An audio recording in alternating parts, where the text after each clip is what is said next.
Well, Costantino Grasso is a senior lecturer in business management and law at the University of East London, and he joins me now in the studio. Thanks very much for coming into AlJazeera.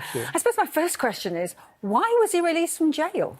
I think this is strictly connected to the very nature of corruption. It's not something related just to Asia, but also it affects also our country, Western countries. Basically, corruption is punished with light sentence, and this is commonly this is happening just because there is a substantive criminal law issue. That is that when the criminal justice system were developed, bourgeoisie influenced this creation and determined that violent crimes and crimes against property were harshly punished, whereas economic crimes, that were the crimes that were committed by their members, were not. So we have to change the perception in our culture of the seriousness of economic crime and corruption, and we have to fight against that. I mean, does it make it the sort of the fight on corporate corruption almost look really quite weak? Because it is also weak because of a procedural thing that we do not use to fight corruption the adequate instruments.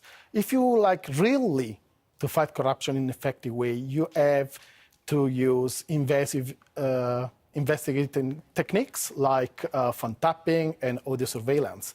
Now, the dominant class doesn't want it because they are always enmeshing corruption, but this is what we have to face.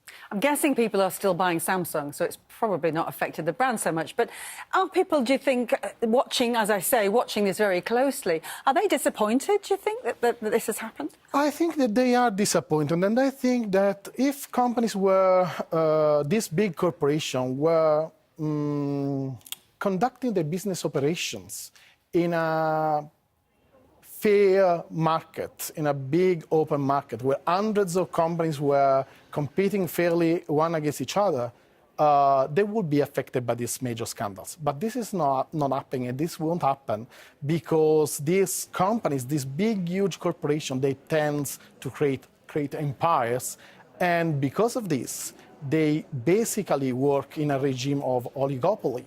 And now, what will happen? Yeah, maybe the share price will be affected. It will fall down for a while, but then it will recover. Natasha mentioned in her report there that now his lawyer is trying to get all the other charges against him wiped away. Is he likely to come away with a complete clean slate? This is interesting. As Lord Acton stated in 1887, power tends to corrupt, and absolute power corrupts absolutely. Now, big corporations are today the real source of wealth and power. So they can have the best lawyers at their service, the best accountants, and they can exploit all the loopholes that unfortunately are there in the justice system. Terrible. Costantino Grasso, thanks very much for joining us. Thank you very much.